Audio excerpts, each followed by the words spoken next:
പച്ചക്കിളിക്കൊരു കൂട്, പച്ചക്കറിയും വഴിയുള്ള കൂട്, കണ്ണാളൻ കെട്ടുന്നുണ്ടല്ലോ, അത് നിന്നെ പൂട്ടാനാണല്ലോ. അപ്പോൾ ഞാനിങ്ങനെ ആലോചിച്ചപ്പോൾ കൊള്ളാം.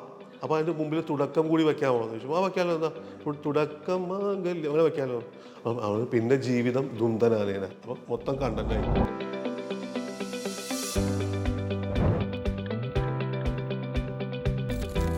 ഉരുകുമീ വേനൽ വനിയിലെ പാൽനിലാപ്പൂ, ഇതായിരുന്നു ആദ്യത്തെ വരി. പക്ഷേ അതിലേക്ക് വരാനും ഇതുപോലെ ഒരു കൊല്ലം എഴുതി, 2 കൊല്ലം എഴുതി, 3 കൊല്ലം എഴുതി, ഒന്നും സെറ്റാവാതെ ലാസ്റ്റ് ഈ പാട്ട് ഞാൻ ബിജിയെടുത്ത് ബിജി ആരെ കൊണ്ടെങ്കിലും എഴുതിച്ചു, എന്നെ കൊണ്ട് വയ്യ.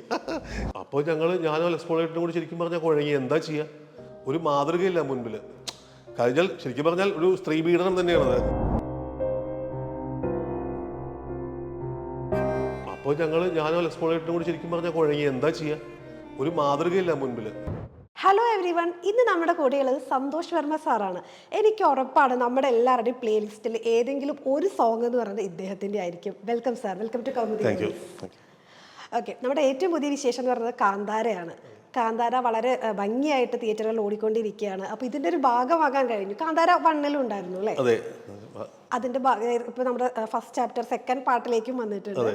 അപ്പൊ ഞാനൊരു കാര്യം ചോദിക്കട്ടെ, ഈ സോങ് എഴുതാൻ വേണ്ടി പറയുന്ന സമയത്ത് മൊത്തം കഥ നറേറ്റ് ചെയ്ത് തരുമോ, അതോ ആ സിറ്റുവേഷൻ മാത്രമാണോ? ഇല്ല, ചിലപ്പോൾ ഇപ്പോൾ കാന്താര ഇത്രയും വലിയ സിനിമ ആയതുകൊണ്ട് ഞാൻ അവരുടെ കൂടെ പോയിരുന്ന് ഒരാഴ്ചയോളം അവരുടെ കൂടെയായിരുന്നു. ഋഷഭ് ഷെട്ടിയുടെയും അജനേഷിൻ്റെയൊക്കെ ഒരുമിച്ച് ഞങ്ങളവിടെ എല്ലാ ലാംഗ്വേജിലെയും കവികളുണ്ടായിരുന്നു അവിടെ ആ സമയത്ത്. അതായത് തമിഴിൽ നിന്ന് മദൻ കർക്കി, ശങ്കർ എന്നൊക്കെ പറഞ്ഞിട്ട് പല ലിറിസിസ്റ്റുകളും എല്ലാവരും ഒരുമിച്ചുണ്ടായിരുന്നു. അപ്പോൾ ഒരേ സമയത്ത് തന്നെ ഈ 5 ഭാഷകളിലേക്കുള്ള ഇത് നടക്കുമായിരുന്നു, പാട്ടെഴുത്ത് നടക്കുമായിരുന്നു. അങ്ങനെ ഒരു നല്ല സമയത്താണ് ഞാൻ അവരുടെ ഒപ്പം പോയി കൂടിയത്. അപ്പോൾ ഇവിടുന്ന് എനിക്ക് 1-2 പാട്ടുകൾ നേരത്തെ അയച്ചു തന്നിരുന്നു. ഞാനത് എഴുതിയിട്ട് ചെന്നു. പിന്നെ അവിടെ പോയിട്ട് അവരുടെ ഐഡിയ അനുസരിച്ചും വിഷ്വൽ കാണിച്ചുമൊക്കെ നമ്മളെ അതിന് എന്താണ് വരുന്നത് അങ്ങനെ, അല്ലാണ്ട് മുഴുവൻ കഥയൊന്നും നറേറ്റ് ചെയ്യേണ്ടായില്ല. പക്ഷെ സിറ്റുവേഷൻസ് കാണിച്ചിട്ട് ഇതാണ് സിറ്റുവേഷൻ. അപ്പോൾ അതിൻ്റെ കണ്ടന്റും അവരുടെ കന്നഡത്തിൽ മെയിൻ കണ്ടന്റ് എന്താണെന്നുള്ളത് അതും പറയും അവർ. അപ്പോൾ ആ കണ്ടന്റ് നമുക്ക് തരും. അപ്പോൾ അതും കൂടി നമുക്കൊരു റെഫറൻസാണ്. അപ്പോൾ അങ്ങനെ വളരെ ഈസി ആയിട്ട് നമുക്കത് ചെയ്യാൻ പറ്റി. ഓക്കെ, കുറച്ച് സമയം എടുത്തോ അതോ? അധികം സമയമൊന്നും എടുത്തില്ല. നമ്മൾ പിന്നെ എന്താണെന്ന് വെച്ചാൽ മലയാളം ആയതുകൊണ്ടും അവർ പാടിക്കുന്ന സമയത്തൊക്കെ നമ്മൾ കൂടെ വേണ്ടിയിരുന്നു. കാരണം വെച്ചാൽ ഡിക്ഷൻസ് കറക്റ്റ് ആവാൻ. പിന്നെ നമ്മുടെ പാടിയത് സന്നിധാനന്ദനും ഹരിയൊക്കെയാണ്, ഹരിശങ്കറും ഒക്കെയാണ്. അവർ മിടുക്കന്മാരായതുകൊണ്ട് നമ്മൾ ജസ്റ്റ് ഒന്ന് കൂടെ പോയി ഇരുന്നാൽ മാത്രം മതി. അതല്ലാതെ വേറെ ലാംഗ്വേജുകാർ പാടുമ്പോഴാണ് അത്. പക്ഷെ അതിനകത്തൊരു സോങ് ഉണ്ട്, കർമ്മ സോങ് എന്നിട്ടൊരു പാട്ടുണ്ട്, വെങ്കടേഷ് പാടിയത്. അത് ഞാൻ കൂടെ ഇരുന്നിട്ട് പക്ഷെ വെങ്കടേഷ് അതിശയിപ്പിച്ചുകൊണ്ട് എൻ്റെ അടുത്ത് ഇങ്ങനെ ആ ശബ്ദമുള്ള അതേപോലെ ശബ്ദമുള്ള ആരെങ്കിലും ഉണ്ടോ എന്നിങ്ങനെ ഇവർ ചോദിച്ചുകൊണ്ടിരിക്കുകയാണ്. അപ്പോൾ ഞാൻ പറഞ്ഞു, അത് വെങ്കടേഷ് പാടുന്ന പോലെ ആരും പാടാൻ സാധ്യതയില്ല. അപ്പോൾ വെങ്കടേഷിനൊരു സംശയം, മലയാളം പാടാൻ പറ്റുമോ? നമുക്ക് ഞാൻ കൂടെ ഇരിക്കാം എന്ന് പറഞ്ഞു 1.5 മണിക്കൂർ കൊണ്ട് വെങ്കടേഷ് ആ പാട്ട് ഞങ്ങൾ ഒരുമിച്ചിരുന്ന് ഞങ്ങൾ 2 മാത്രം ഉണ്ടായിരുന്നു. ഭംഗിയായിട്ട് പ്രൊനൗൺസ് ചെയ്തതാണ്. കഴിഞ്ഞാൽ അത് ആ മറ്റേ കാട്ടിലെ ആ സീൻ ഉണ്ടല്ലോ, ആ മൃതദേഹങ്ങളൊക്കെ അടക്കുന്ന സമയത്തുള്ള പാട്ടാണത്. അതെനിക്ക് വളരെ നന്നായിട്ട് എഴുതാനും പറ്റി. എനിക്ക് എഴുതിയതിലും വളരെ ഇഷ്ടപ്പെട്ട്. മലയാളത്തിൽ ചിലപ്പോൾ അങ്ങനെ എഴുതാൻ പറ്റിയിട്ടില്ല എന്ന് തോന്നി എനിക്ക്. അങ്ങനത്തെ ഒരു പാട്ടാണ്, നല്ല പാട്ടായിരുന്നു. അപ്പോൾ ആ പാട്ട് ഇതുപോലെ കൂടെ ഇരുന്ന് വെങ്കടേഷ് വെങ്കടേഷ് അത് മലയാളത്തിലെ സംസ്കൃതം കൊണ്ടും എല്ലാ ലാംഗ്വേജും ഉപയോഗിച്ച് പകർത്തി എഴുതി. അതായത് ഈ അക്ഷരങ്ങൾ ലായും ളായും മലയാളത്തിലെ ഏറ്റവും വലിയ പ്രശ്നങ്ങളാണല്ലോ. അപ്പോൾ ആ ലാ ള ഴ എല്ലാ അങ്ങനത്തെ അക്ഷരങ്ങളെല്ലാം തന്നെ അദ്ദേഹം പ്രൊനൗൺസ് ചെയ്യാൻ വേണ്ടി എന്തൊക്കെയോ മാർക്ക് ചെയ്ത് കറക്റ്റ് ചെയ്ത് വളരെ പെട്ടെന്ന് ഒരു 1.25 മണിക്കൂർ കൊണ്ട് മനോഹരമായിട്ട് ഇരുന്നങ്ങ് പാടി പാട്ട്. നമ്മൾ പറയാലോ മലയാളം പ്രൊനൗൺസ് ചെയ്യാൻ ഭയങ്കര ബുദ്ധിമുട്ടാണ്. ഭയങ്കര വ്യത്യസ്തമായിട്ടുള്ള വോയിസാണ് വെങ്കടേഷിന്റെ. അപ്പൊ ഭയങ്കര രസമായിരുന്നു അതൊരു കേൾക്കാനും.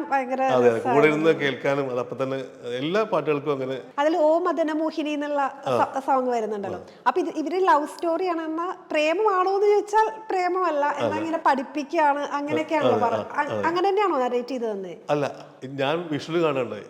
ഞാൻ വിഷ്വല് മാത്രമേ കണ്ടുള്ളൂ. എന്റെ കഥയുടെ ബാക്കിലേക്കൊന്നും ഞാൻ പോയില്ല. അപ്പോൾ അതിനകത്ത് അവരുടെയും തുടക്കം കന്നഡത്തിൽ ഓ മദനമോഹിനി എന്ന് തന്നെയാണ്, മലയാളത്തിലും ഓക്കെയാണ്. പിന്നെ ആ ഇതിൽ കൂടി പിടിച്ചങ്ങ് എഴുതുകയാണ്. പിന്നെ അതിന്റെ കണ്ടന്റൊന്നും അധികം അവരുടെ കണ്ടന്റിനെ നമ്മൾ അധികം പിടിച്ചിട്ടില്ല. അവരെ എന്തെഴുതിക്കുന്നു അതിനെ ഒന്ന് നോക്കിയിട്ട് നമ്മുടേതായ ഫ്രീഡം അതിനുണ്ടായിരുന്നു. കാര്യം ലിപ്പ് ഇല്ല എന്നുള്ളൊരു വലിയ സൗകര്യമുണ്ട്. അപ്പോൾ ഇത്രയും നല്ല ഒരു മെലഡിയെ നമുക്ക് മലയാളത്തിലെ സ്വന്തം പാട്ട് പോലെ തന്നെ ട്രീറ്റ് ചെയ്യണമല്ലോ. അപ്പോൾ അതെന്തായാലും അതിൻ്റെ ഒരു ഗുണം കിട്ടിയെന്ന് ഞാൻ വിചാരിക്കുന്നു. കഴിഞ്ഞ ഒരുപാട് പേര് ഇത് കണ്ടു കഴിഞ്ഞിട്ട് ഒരു ഡബിങ്, ഞാൻ അവരോട് ചോദിച്ചു, ഡബിങ് പാട്ട് പോലെ തോന്നിക്കുന്നില്ലല്ലോ എന്നുള്ളത്. അല്ല, ഒരു സമയത്ത് ഈ ഡബിങ് പാട്ടുകൾ ഭയങ്കര ഒരു നമുക്ക്. അതെ, അല്ല അത് എൻ്റെ അനുഭവത്തിൽ ഞാൻ ഒരുപാട് ഡബിങ് പാട്ടുകൾ എഴുതിയിട്ടുണ്ട്, ഒരുപാട് പടങ്ങൾ എഴുതിയിട്ടുണ്ട്. അതായത് ഇപ്പം ഞാൻ പറയാം, അജനീഷിൻ്റെ തന്നെ കഴിഞ്ഞ കാന്താര മുതൽ ഒരുമാതിരിപ്പെട്ട മലയാളത്തിലേക്ക് വന്നിട്ടുള്ള അജനീഷിന്റെ എല്ലാ പാട്ടുകളും ഞാൻ തന്നെയാണ് എഴുതിയിട്ടുള്ളത്. അപ്പോൾ അങ്ങനെ ഒരു ഇതുണ്ട്. അപ്പോൾ അതിൽ പലതിലും ഇപ്പോൾ വിരൂപാക്ഷയൊക്കെയാണ്, വിരൂപാക്ഷ എന്നുള്ള പാടൊക്കെ ഉണ്ട്. അതിനകത്തൊക്കെയുള്ള പാട്ട് വളരെ മനോഹരമായ മലയാളം പാട്ടുകൾ ഇരിക്കും. അത്രയും ഫ്രീഡത്തോടെ എഴുതിയ പാട്ടുകൾ. അപ്പം അത്രയും നല്ല പാട്ടുകൾ എഴുതാൻ നമുക്ക് സാധിക്കും. അത് ഇതാണ് കഴിഞ്ഞാൽ exact word to word translation എഴുതാൻ പോയി കഴിഞ്ഞാൽ അത് ഭയങ്കരമായിട്ട് കല്ല് കടിക്കും. അതാണ് മുൻപ് സംഭവിച്ചുകൊണ്ടിരുന്നത്. അങ്ങനെ എല്ലാവരെയും ട്രീറ്റ് ചെയ്യേണ്ടതുള്ളതാണ്. അതെ, അത് ഏത് ലാംഗ്വേജിലേക്ക് ആക്കിയാലും ഇതുപോലെ അതിലായാലും നമ്മൾ ഡിറ്റോ ട്രാൻസ്ലേഷൻ ചെയ്യരുത്. അതിനെ കണ്ടന്റ് എടുത്തിട്ട് നമ്മുടെ മലയാളത്തിൽ ചെയ്യണം എന്നുള്ളതാണ്. ഓക്കെ. അതുപോലെ ബിഗ് ബോസിന്റെ തീം സോങ് എഴുതിയത് അല്ലെ, മലയാളത്തിന് വേണ്ടിയിട്ട് എഴുതിയത്. സീസൺ 7 അവിടുത്തെ കണ്ടസ്റ്റന്റിനോട് ചോദിക്കുന്നുണ്ടായിരുന്നു ഇങ്ങനെ എഴുതിയത് ആരാന്ന് അറിയാവോ എന്ന്. അപ്പൊ എല്ലാവർക്കും പാടിയത് ആരാന്നറിയാം, കമ്പോസ് ചെയ്തത് ആരാന്നറിയാം, പക്ഷെ ലിറിക്സ് ആർക്കാന്നുള്ളത് പെട്ടെന്ന് അറിയില്ലായിരുന്നു. പക്ഷെ ഇത് ഇത്രയും വേൾഡ് വൈഡ് അക്സെപ്റ്റ് ചെയ്ത ഒരു ഷോ ആണ്. അല്ലെങ്കിൽ എനിക്ക് തോന്നുന്നു നമുക്ക് ആ ബിഗ് ബോസ് എന്ന് പറയുമ്പോൾ തന്നെ നേരത്തെ ആ സാധനം ഇങ്ങനെ കിട്ടും. അപ്പൊ ആ ഒരു അക്സെപ്റ്റൻസ് കുറച്ച് ലേറ്റ് ആയി പോയോ? അത് തിരിച്ചറിയാൻ വൈകി എന്ന് മാത്രം. പാട്ട് കയറിയല്ലോ, പാട്ട് എല്ലാവർക്കും അറിയാവുന്ന പാട്ടാണല്ലോ.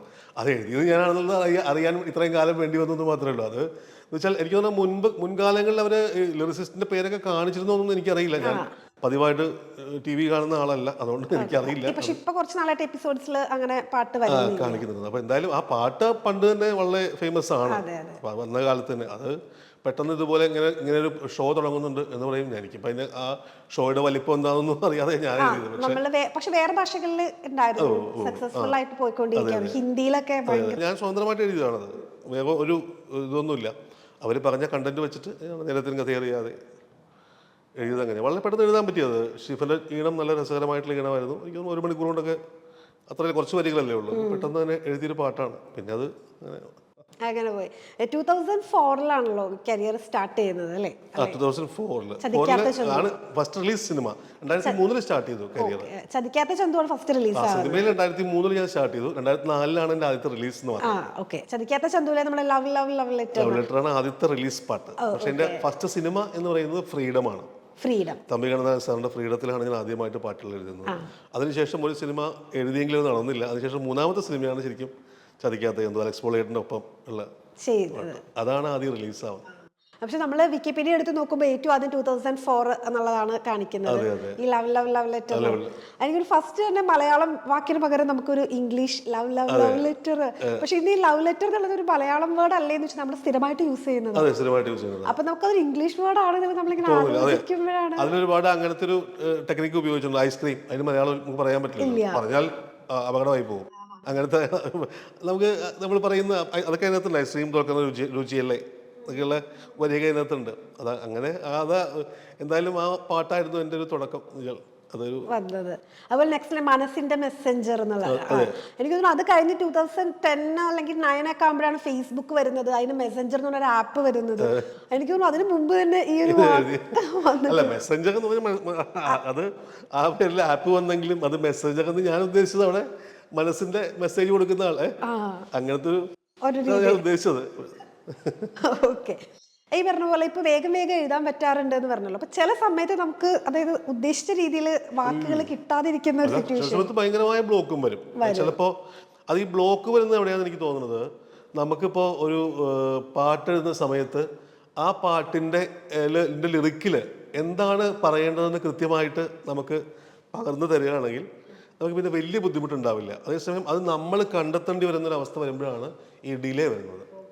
ഡിലേ എഴുതാം. അപ്പം നമുക്ക് ഇപ്പം ഞാൻ ഉദാഹരണമായിട്ട് പറയുകയാണെങ്കിൽ നമ്മുടെ ഇപ്പോൾ പ്രണയഗാനം, മലയാളത്തിൽ പ്രണയഗാനം നമ്മൾ ഒരു പ്രണയഗാനം എഴുതിക്കോളൂ എന്ന് പറഞ്ഞാൽ ഭയങ്കര ബുദ്ധിമുട്ടാണ്.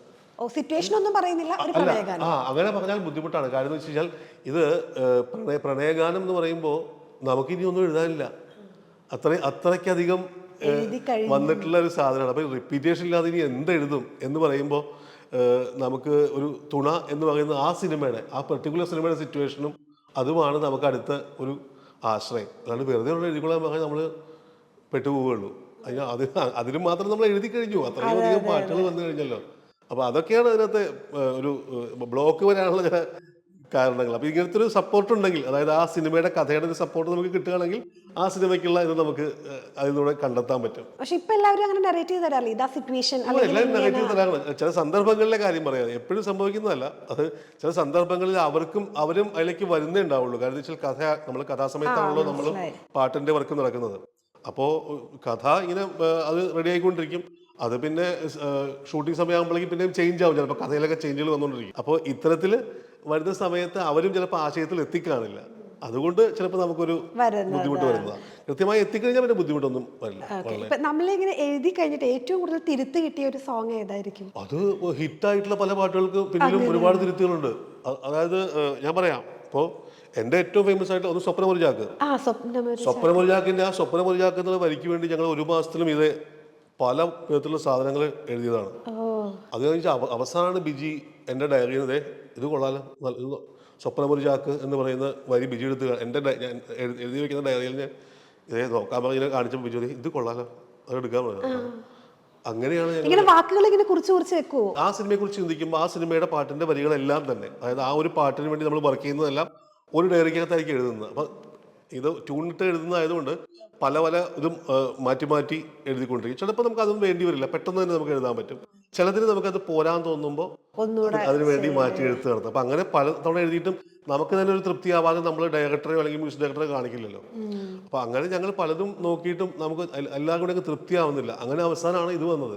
ഇത് വന്നപ്പോൾ ഓക്കെ, അതൊരു അതായത് മുൻപ് വേറെ കാര്യങ്ങൾ എഴുതി വെച്ചിരുന്ന ഇതിനകത്ത് ഇതിനു വേണ്ടിയിട്ട് ശരിക്കും ഒരു മാസത്തോളം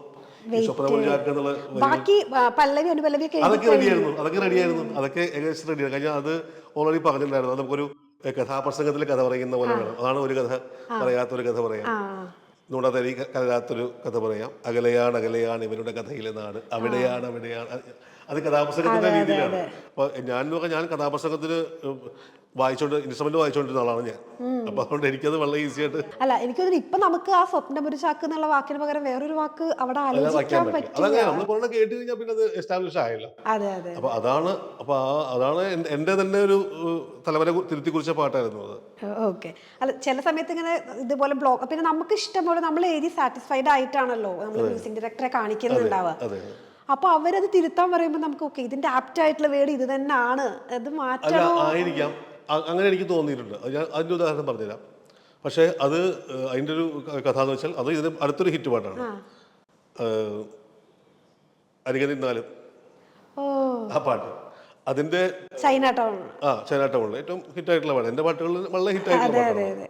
അരികനിന്നാലും എന്നുള്ള പാട്ടിന് ആദ്യം ഞാൻ എഴുതിയ വരി ഉരുകുമീ വേനൽ വനിയിലെ പാൽനില പൂവോ എന്നായിരുന്നു.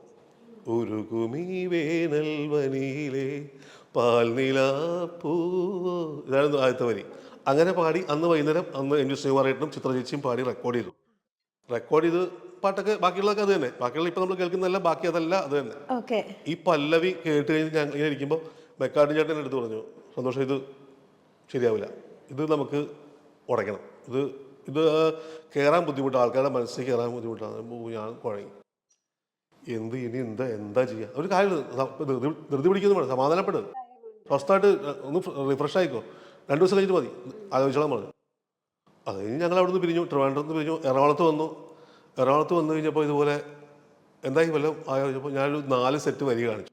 അതിൽ എനിക്ക് ഇഷ്ടപ്പെട്ടതായിരുന്നു അരികനിന്നാലും. അപ്പോൾ അത് ഞങ്ങൾ ഫിക്സ് ചെയ്യാണ്. ബാക്കിയെല്ലാം അത് തന്നെ, ബാക്കി പഴയതെല്ലാം അത് തന്നെ. ഇതങ്ങോട്ട് ആ തലപ്പത്ത് വെച്ചപ്പോൾ പാട്ട് ഹിറ്റായി. പക്ഷെ എനിക്കിപ്പോ പാടിയപ്പോ ഇതും വലിയ പ്രശ്നങ്ങളൊന്നും ആ വേർഷനും പഴയ ഓഡിയോയിലുണ്ട്. അതിന്റെ ഈ വേനൽ അതും ശിവരട്ടനും പാടിയിട്ടുള്ള വേർഷൻ അന്നത്തെ CD-യിലുണ്ട്. ആ വേർഷനുണ്ട്. അതുകൊണ്ട് അങ്ങനെ ഒരു പാട്ടിന് വേണ്ടി തന്നെ 2 തരം ലിറിക്സ് എഴുതിയിട്ടുള്ള ഇത് അങ്ങനെയുള്ളതുണ്ട്.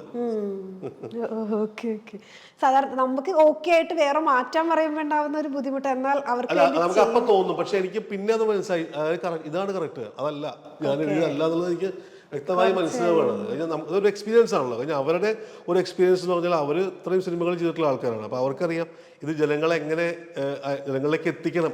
നമ്മളെല്ലാവരും ആഗ്രഹിക്കുന്നതാണല്ലോ, പാട്ടാണെങ്കിലും സിനിമയാണെങ്കിലും എങ്ങനെയും അത് നല്ല രീതിയിൽ ജനങ്ങളിലേക്ക് എത്തിയാൽ മാത്രമേ അത് സക്സസ് ആവുള്ളൂ. അപ്പോൾ അതിനു വേണ്ടിയുള്ള ശ്രമമാണ്.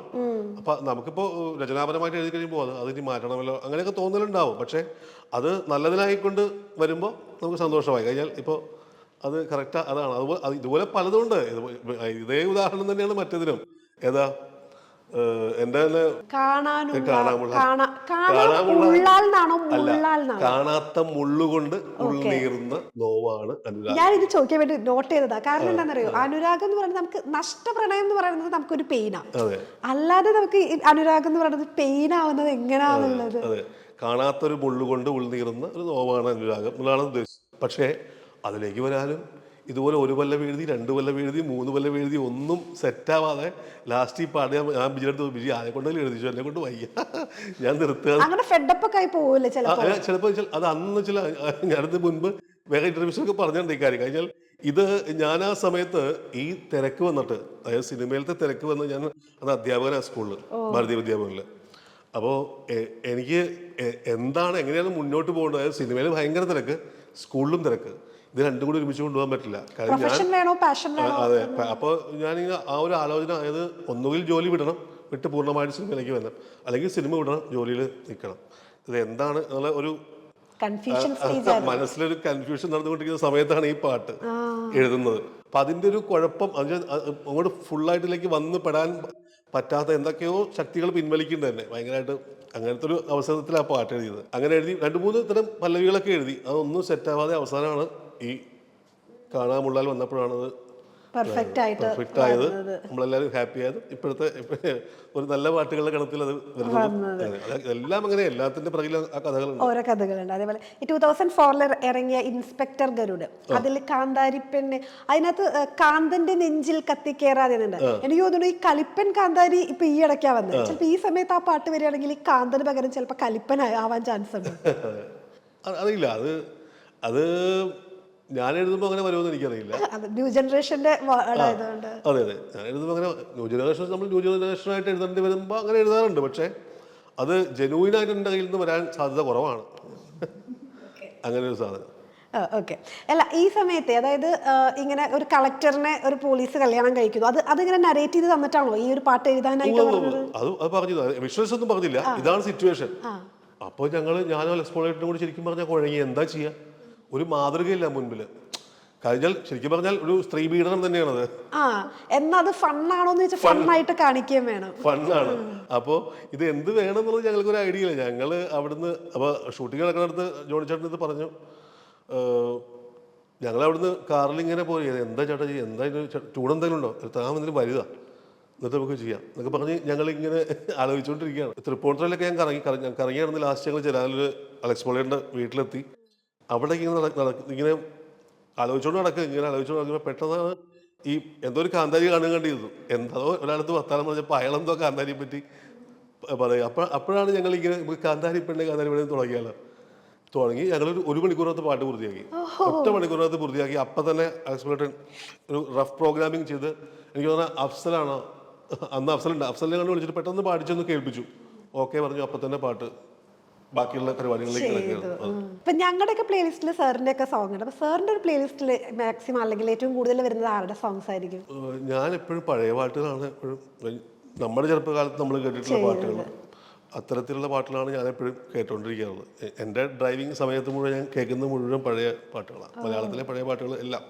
അതായത് ഒരു സമയം ഇപ്പോൾ വയലാർ വാസന മാസ്റ്റർ, ശ്രീമാൻ നമ്പി സാർ, അങ്ങനെയുള്ള എല്ലാവരുടെയും പാട്ടുകൾ എൻ്റെ വലിയൊരു ഓൾഡ് കളക്ഷൻ. അതായത് നമ്മുടെ ചെറുപ്പകാലത്ത് നമ്മളെ സ്വാധീനിച്ചിട്ടുള്ള പാട്ടുകളാണ് ഞാൻ എപ്പോഴും വെച്ചുകൊണ്ടിരിക്കാറുള്ളത്. എൻ്റെ ഡ്രൈവിംഗ് സമയത്തെല്ലാം ആ തരത്തിലുള്ള പാട്ടുകളായിരിക്കും. പ്രത്യേകിച്ച് എനിക്ക് സലീൽ ചൗധരിയുടെ പാട്ടുകൾ ഭയങ്കര ഇഷ്ടമാണ്. സലീൽ ചൗധരിയുടെ മ്യൂസിക്സ് കോമ്പോസിഷൻ. അപ്പോൾ അതൊരുപാട്, അതിൻ്റെ കളക്ഷൻസ്, അതൊക്കെ ആണ് എൻ്റെ ഡ്രൈവിംഗ് ടൈമിലെ ആ സമയമാണ് ഞാൻ പാട്ടിന് വേണ്ടി കേൾക്കാൻ വേണ്ടി ഉപയോഗിക്കാറുള്ളത്. അല്ലാതെ ഇരുന്ന് പാട്ട് കേൾക്കലില്ല. ആ സമയം എപ്പോഴും ഇത്തരം പാട്ട്. നമ്മളിപ്പോ ചിലപ്പോ കുറച്ചൊന്ന് റിഫ്രഷ് ആവാൻ ഇങ്ങനെ മ്യൂസിക് കേൾക്കും. അപ്പൊ ഈ മ്യൂസിക് ജോലി ആവുന്ന ആളുകൾ ഇത് റിഫ്രഷ് ആവാൻ എന്താ ചെയ്യാ? അതാണ് രസം. അതായത് എനിക്ക് എൻ്റെ അതിലുള്ള ഇതെന്താന്ന് വെച്ചാൽ, എനിക്ക് ഡ്രാമയുണ്ട്. അമേച്വർ നാടകത്തിൽ ഞാൻ സജീവമാണ്. അപ്പോൾ എൻ്റെ ഈ എഴുത്ത് കഴിഞ്ഞാൽ എൻ്റെ ആ സെക്ഷനിൽ നിന്ന് ഞാനൊന്ന് മാറുന്നത് ഇതുപോലെ നാടകത്തിലേക്കാണ്. സ്റ്റേജ് ആക്ടിങ്, എഴുത്ത്, അതെല്ലാം ആയിട്ട് അമേച്വർ നാടകവേദി ഞങ്ങൾ സൈഡിൽ കൂടി കൊണ്ടുപോകുന്നുണ്ട്. എൻ്റെ ഒരു മാറ്റം അതാണ്. ഓക്കെ. നമ്മുടെ ബാംഗ്ലൂർ ഡേയ്സിലെ പച്ചക്കിളിക്ക് ഒരു കൂട് ആ സോങ് ഉണ്ടല്ലോ, അതിനകത്ത് പറയുമ്പോൾ ഈ കല്യാണം എന്ന് പറയുന്നത് ആക്ച്വലി ഒരു ഇപ്പൊ തുടക്കം മാംഗല്യം തന്തുരാനേന അതിന് ജീവിതം ധൂംതരാനേന. അപ്പൊ അങ്ങനെയൊക്കെ പറയുമ്പോൾ കല്യാണം കഴിഞ്ഞിട്ടുള്ള ലൈഫ് എന്ന് പറയുന്നത് അങ്ങനെയാണ് എന്നുള്ളൊരു അത് തന്നെയാണ് ഉദ്ദേശിക്കുന്നത്. അത് തന്നെയാണ് ഉദ്ദേശിക്കുന്നത്. എൻ്റെ അടുത്ത് അഞ്ജലി കൃത്യമായിട്ട് പറഞ്ഞിരുന്നു, അതായത് കല്യാണം കഴിച്ചാൽ നീ ഒരു കൂട്ടിൽപ്പെട്ടു എന്നുള്ളതാണ് നമുക്ക് ഈ പാട്ടിൽ കൂടി കൺവേ ചെയ്യേണ്ടത് എന്ന് പറഞ്ഞപ്പോൾ ഞാൻ വളരെ ഓക്കെ, പെട്ടെന്ന് തന്നെ ഒറ്റ തിരുത്തുപോലും ഇല്ലാതെ ചെയ്തിട്ടുള്ള പാട്ടാണ്.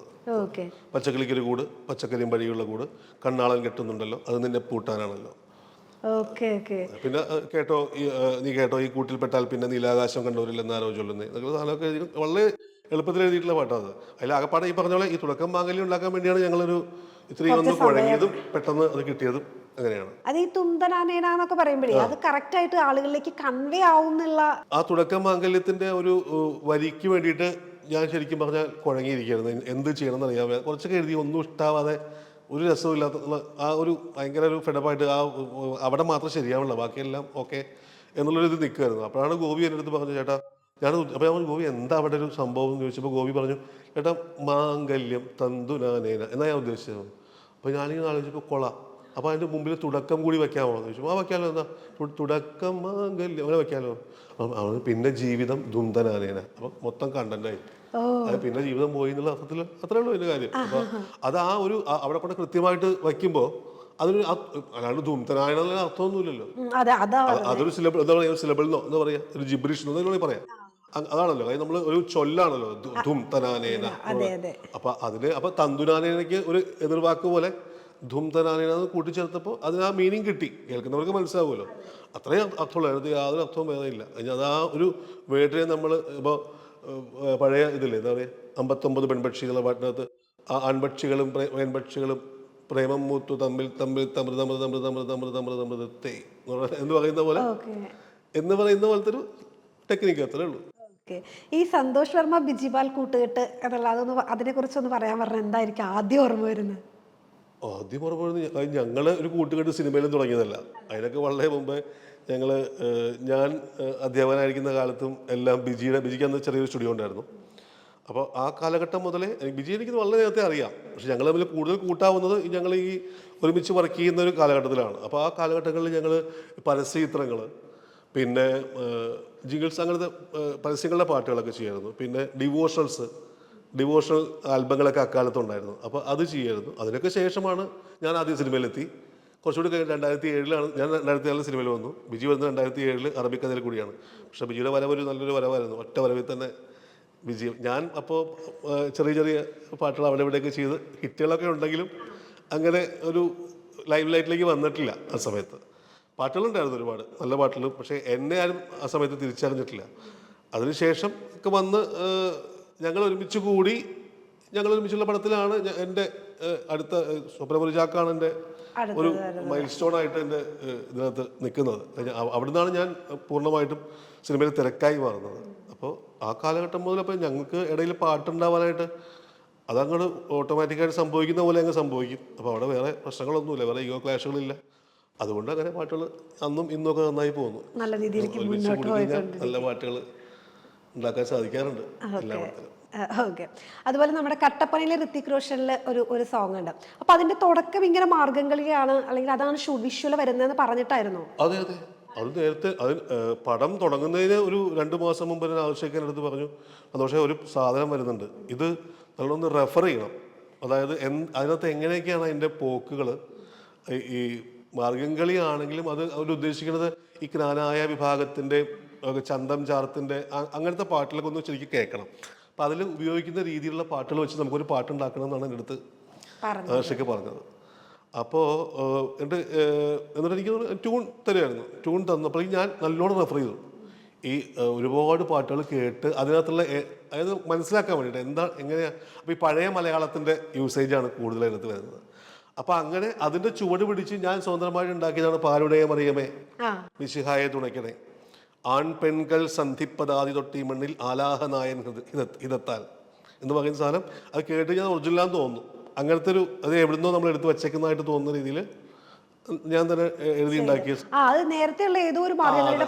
തോന്നിക്കാൻ വേണ്ടി നമ്മൾ ഉണ്ടാക്കിയ സാധനം നമ്മുടെ തന്നെ എൻ്റെ ക്രിയേഷനാണത്. ഞാൻ എഴുതിയ വരികളാണ്. കഴിഞ്ഞാൽ ആ അത്തരത്തിലുള്ള പാട്ടുകൾ ഉപയോഗിക്കുന്ന ഭാഷ, ആ ഭാഷ ഉപയോഗിച്ച് നമ്മൾ ന്യൂ ആയിട്ട് ഒരു ഇത് ക്രിയേറ്റ് ചെയ്തതാണ്. അതേപോലെ അതിനകത്ത് വേറൊരു ലൈൻ വരുന്നത് ചിന്തിച്ച് നിൽക്കുന്ന സമയത്ത് പറയുന്നുണ്ടല്ലോ, ഇങ്ങനെ ചിന്തിച്ച് നിൽക്കുമ്പോഴാണ് കെട്ടും മുമ്പ് നിന്നെ ഞാൻ പെറ്റത് എന്നൊക്കെ പറയുന്ന ലൈൻസ് ഒക്കെ വരുന്നത്. എന്തോ ശരിയാ, അത് ഞാൻ ഇതില്ല തോന്നുന്നു. അത് അതിനകത്ത് വേറെ എന്തോ ഏരിയ വരുന്നുണ്ട്. ശരിയാ, ഒരു പഴയ ഓക്കെ, ആ ലൈൻസ് വരുന്നുണ്ട്. അപ്പൊ ഞാനത് ചോദിക്കാൻ വരുന്നു, അത് അവിടെ പ്ലേസ് ചെയ്യാനുള്ള ഒരു റീസൺ എന്തായിരുന്നു? അത് പിന്നെ ഇങ്ങനെ ചിന്തിച്ച് നിന്നിട്ടാണ്, എത്ര ചിന്തിച്ച് നിന്നാലും ഈ പച്ചമാങ്ങ തീറ്റിച്ച ആണുങ്ങൾ കടന്നു കളയും എന്നൊക്കെയുള്ള ലൈൻസ് ഒക്കെ ഇങ്ങനെ വരുന്നുണ്ട്. അതൊക്കെ അതിനകത്ത് നേരത്തെ പ്ലാൻഡ് ആയിരുന്നു, വ്യക്തമായിട്ട് പ്ലാൻഡ് ആയിരുന്നു. അതുപോലെ ദൃശ്യത്തിലെ സോങ്, 2 സോങ്ങുകൾ വരുന്നുണ്ടല്ലോ. അതിൽ ഒരെണ്ണം നമ്മുടെ ഹാപ്പി ആയിട്ടുള്ള അവര് ഷോപ്പിങ്ങിന് പോകുന്നു, അങ്ങനത്തെ മാരിവിൽ. അതെ, അടുത്തത് നിഴല എന്നുള്ള ആ സോങ് ആണ് വരുന്നത്. അപ്പൊ ഇത് രണ്ടിൽ ഏതായിരുന്നു കുറച്ചുകൂടി ഈസി ആയിട്ടുള്ള ടാസ്ക്? അത് മാനുവൽ കൂടെ നിർത്തി തന്നെയാണ്. നിഴലെ എന്ന് പറയുന്ന പാട്ട് ഞാനും അനിൽ ജോൺസണും കൂടി ഒരു രാത്രി മുഴുവൻ ഇരുന്ന്, ഒറ്റ രാത്രി മുഴുവൻ എന്താണ് ഇവിടെ നമുക്ക് പറയുമ്പോൾ കൃത്യമായ കണ്ടന്റ് വേണമല്ലോ. അപ്പോൾ അങ്ങനെ ഇരുന്ന് ഞങ്ങൾ ആലോചിച്ച്, അത് സ്വന്തം നിഴലിനെ പോലും നഷ്ടപ്പെട്ട ഒരാള്, അങ്ങനത്തെ ഒരു ആശയം വെച്ച് നമുക്ക് ഇവിടെ ഇത് ചെയ്യാം. കഴിഞ്ഞാൽ അവിടെ ഏറ്റവും വലിയ പ്രത്യേകത എന്ന് വെച്ചാൽ അവിടെ അങ്ങനെ ഒരു പാട്ടുണ്ടെന്ന് ആരും അറിയ പോലും ഇല്ല. അതാണ് ആ സിനിമയിലത്തെ പ്രത്യേകത. അവിടെ ആ പാട്ട് നിങ്ങളുടെ കാഴ്ചയോ അല്ലെങ്കിൽ നിങ്ങളുടെ ഒന്നിനെയും ശല്യപ്പെടുത്തുന്നില്ല. നിങ്ങൾ പാട്ട് കേൾക്കാൻ വേണ്ടി കാത് കൊടുക്കുന്നില്ല, നിങ്ങൾ അവിടെ വിഷ്വൽ കാണുന്നു, ഒപ്പം അതിനെ സപ്പോർട്ട് ചെയ്തുകൊണ്ട് പാട്ട് ഒരു ബിജി ആണോന്ന് വെച്ചാൽ ഒരു റെക്കോർഡിംഗ് പോലെ പോകുന്ന അങ്ങനെ പോകുന്നൊരു സോങ് ആണെന്ന്. അതുകൊണ്ട് ആ സോങ്ങിന് വേറിട്ടൊരു ഇതില്ല.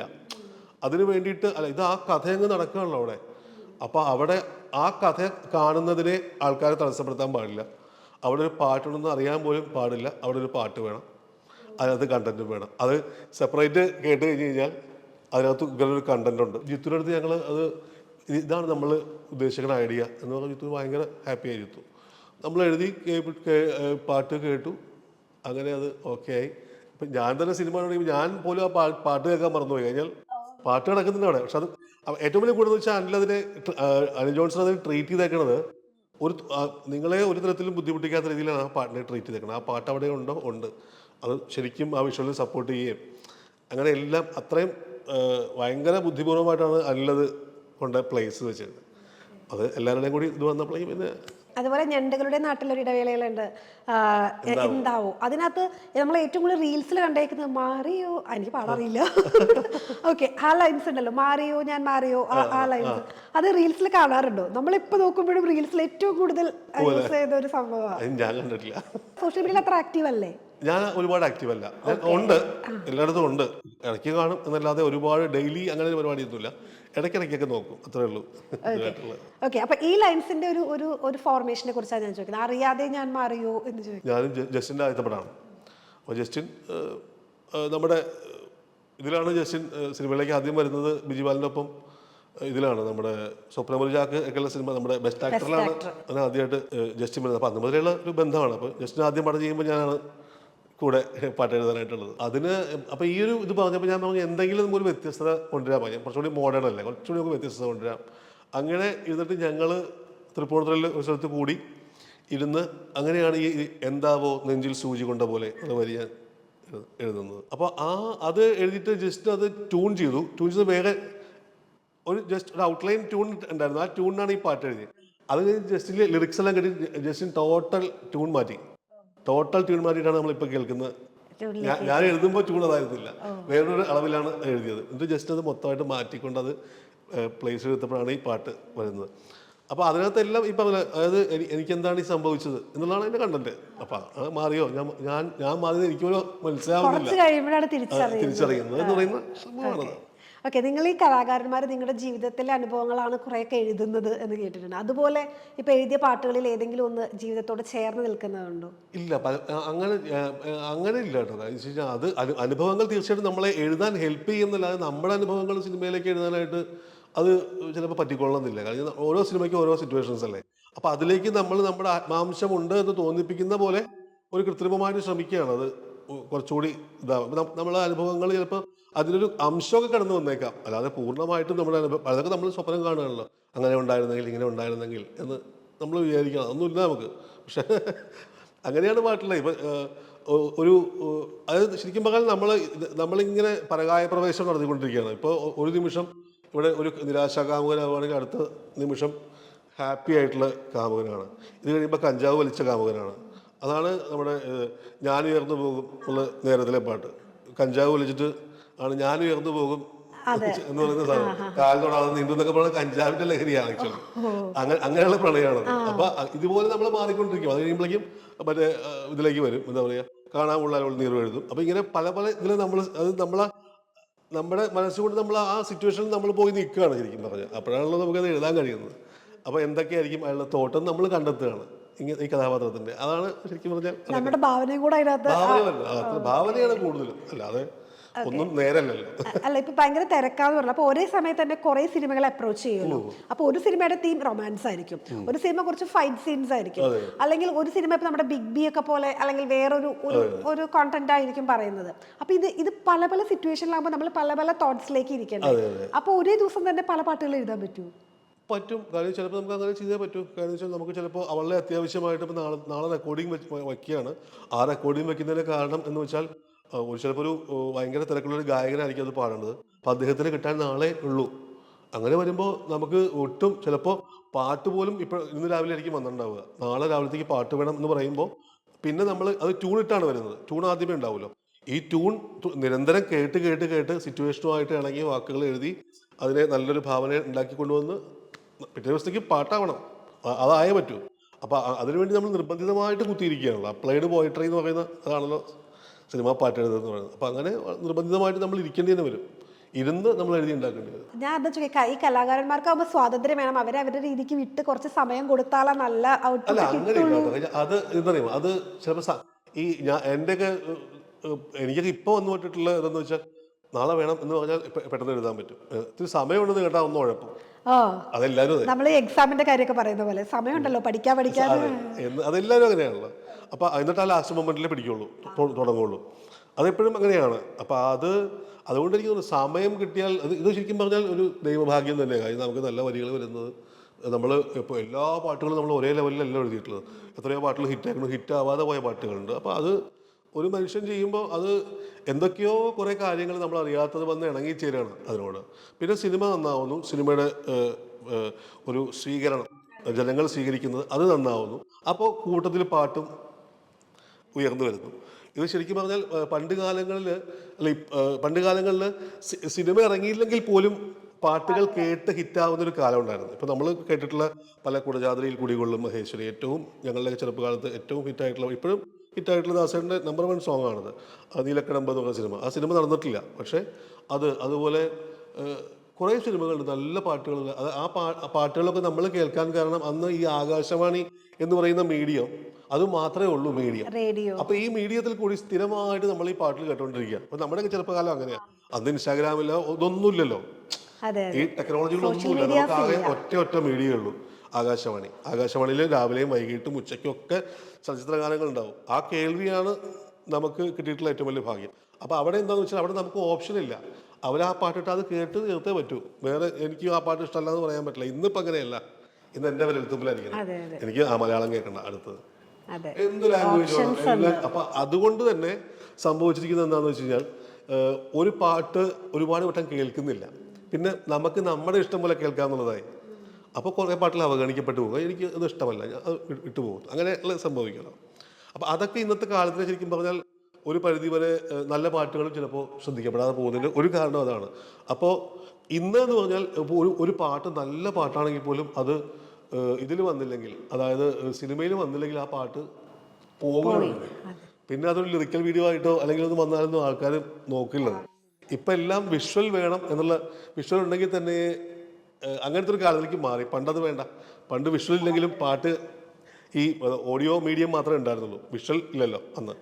അപ്പോൾ നമ്മൾ പല പാട്ടുകളും കേട്ടിട്ടുള്ള പല പാട്ടുകളും വിഷ്വൽ ഇല്ലാത്ത പാട്ടുകൾ നമ്മുടെ മനസ്സിലെ വിഷ്വലായിട്ട് നമ്മൾ എല്ലാവരും ഇമാജിനറിയാണ്.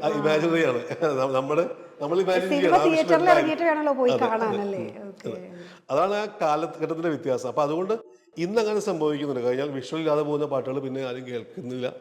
അങ്ങനെ ഒരു അപകടം കൂടി ഇപ്പോൾ ഉണ്ട്. അതല്ല, ഇപ്പൊ എന്താ റീൽസ് വരുന്ന സമയത്ത് വേറൊരു സംഭവം, നമുക്ക് ചില വരികൾ മാത്രമാണ്. ഇപ്പൊ ഈ മാറിയോ ഞാൻ മാറിയോ എന്നുള്ള ആ വരിയില്ല, അതെനിക്ക് ഭയങ്കരമായിട്ട് അറിയായിരുന്നു. പക്ഷെ അത് ഈ പാട്ടിന്റെ ആണ് അറിയില്ല. അങ്ങനത്തെ ഒരു സംഭവം അങ്ങനെയൊക്കെ അതുണ്ട്. പല പാട്ടുകളും അങ്ങനെ നമ്മുടെ റീൽസിൽ ഒരുപാട് ഇത് വരുന്നുണ്ട് അങ്ങനത്തെ അതുപോലെ. അത് ചിലപ്പോൾ എല്ലാവർക്കും ഏത് ഇതാണെന്ന് അറിഞ്ഞുകൊള്ളുന്നില്ല.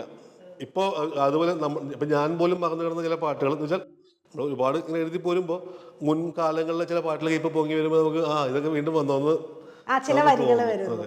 അതേപോലെ പൂക്കൾ പനിനീർ പൂക്കൾ അതിനാണല്ലോ സൈമ അവാർഡ് കിട്ടിയത് 2017 or 18 തന്നിരിക്കുന്നത്. അപ്പോൾ ആ സമയത്തുള്ള ഒരു ഇന്റർവ്യൂവിന്റെ അതിനകത്ത് ഹിന്ദുവിന് കൊടുത്ത ഇന്റർവ്യൂ ആണെന്ന് തോന്നുന്നു. അതിനകത്ത് കണ്ടായിരുന്നു എനിക്ക് കേരള സ്റ്റേറ്റ് അവാർഡ് കിട്ടാത്തതിൽ വിഷമമില്ല എന്നുള്ള ഒരു ലൈന്. ശരിക്കും അങ്ങനെ ആണോ? റിഗ്രറ്റ് അല്ല, അത് ഞാൻ പറഞ്ഞു, ഞാൻ ഒന്നാമത് ഒരു അവാർഡും അതായത് അങ്ങനെ ആഗ്രഹിച്ചിട്ടൊന്നുമില്ല. ഇത് അവർ വിളിച്ചു തരുന്നതാണ് നമുക്ക്. നമ്മളതിനകത്ത് ഇടപെടുന്നില്ല, അല്ലെങ്കിൽ ആരുടെങ്കിലും എനിക്ക് അവാർഡ് തരാമോ എന്ന് ചോദിക്കുന്നില്ല, ഒന്നും. ഇത് ഒരാൾ തരുന്ന അവാർഡ് മേടിക്കുന്നു എന്നല്ലാതെ ഞാനിതിനെക്കുറിച്ച് ആലോചിക്കാറില്ല. കാരണം അതല്ല നമ്മൾ ആഗ്രഹിക്കുന്ന, ഇതൊരു പാഷൻ കൂടെ ആയതുകൊണ്ട് നല്ല പാട്ടുകൾ മാക്സിമം ഉണ്ടാക്കാൻ കഴിയണേ എന്ന് ആഗ്രഹിക്കുന്നു. അതിനുവേണ്ടി വർക്ക് ചെയ്തുകൊണ്ടിരിക്കുന്നു. ചിലത് നന്നാവുന്നു, ചിലത് നഷ്ടപ്പെട്ടു പോകുന്നു, അങ്ങനെ പോകുന്നു. അപ്പോൾ ഞാൻ അതിനെക്കുറിച്ച് വെറി ചെയ്യാറില്ല, ഒട്ടും വെറി ചെയ്യാറില്ല. കാരണം വെച്ചാൽ അത് നടന്നോളും എന്നുള്ള മട്ടിലാണ് ഞാൻ എൻ്റെ കാര്യങ്ങൾ. കിട്ടിയാൽ കിട്ടിയില്ലെങ്കിൽ അത്രയല്ല. പിന്നെ നമ്മൾ നോക്കിക്കേണ്ട കാര്യങ്ങളൊന്നുമില്ല. കാര്യം ഇതിനേക്കാൾ എത്രയോ വലിയ മഹാന്മാരായിട്ടുള്ള വ്യക്തികൾക്ക് കിട്ടിയിട്ടില്ല. പിന്നെ നമ്മളാരാണ്? നമുക്ക് അതിനെക്കുറിച്ച് ആലോചിക്കേണ്ട കാര്യമേ ഇല്ല. എത്രയോ മഹാരഥന്മാർക്ക് കിട്ടാതെ പോയിരിക്കണം. അല്ല, നമ്മൾ വിക്കിപീഡിയ എടുത്ത് നോക്കിയപ്പോൾ ഇത്രയും സിനിമകൾ, ഇത്രയും പാട്ടുകൾ, ഇത്രയും വർഷങ്ങൾ, അപ്പം നമ്മൾ വേഗം പോയി അവാർഡ്സ് നോക്കുമ്പോഴാണ് സൈമ അവാർഡ്സ്. അപ്പം വേറെ അവാർഡ്സ് ഇല്ലേ എന്നുള്ള നമ്മൾ തന്നെ നമുക്ക് ഡൗട്ട്ഫുള്ളി ഇങ്ങനെ നോക്കി പോവാറുണ്ട്. അതുകൊണ്ടാണ് ഞാൻ ഈ ചോദ്യം ചോദിച്ചത്. ഓക്കെ, ഇനി വേറെ ഏതൊക്കെ വർക്ക്സ് ഇറങ്ങാനുള്ള പാട്ടുകൾ? ഇപ്പോൾ പ്രസന്റ് ഞാനിപ്പോൾ എഴുതിക്കൊണ്ടിരിക്കുന്നത് ഒന്ന് ഷാജി കൈലാസ് സാറിൻ്റെ പടമാണ്, ജോജു അഭിനയിക്കുന്ന സിനിമ. പിന്നെ ഈസ്റ്റ് കോസ്റ്റിൻ്റെ സിനിമയുണ്ട്, ഭീഷ്മർ എന്ന് പറയുന്ന സിനിമയുണ്ട്. അങ്ങനെ 3-4 പടങ്ങൾ ഇപ്പോൾ നടന്നുകൊണ്ടിരിക്കുന്നു. അപ്പോൾ എന്തായാലും സാറിനെ കണ്ടതിൽ ഭയങ്കര സന്തോഷം. കാരണം നമ്മൾ ഈ പാടുമ്പോൾ അല്ലെങ്കിൽ ഈ കേൾക്കുന്ന പല പാട്ടുകളും നമ്മുടെ പ്ലേലിസ്റ്റിൽ ഉള്ളതാണ്. അപ്പോൾ അത് എഴുതിയ ഒരാളെ ഇങ്ങനെ നേരിട്ട് കാണാന്നുള്ളത് ഒരു വലിയ അവസരം തന്നെയാണ്. Thank you.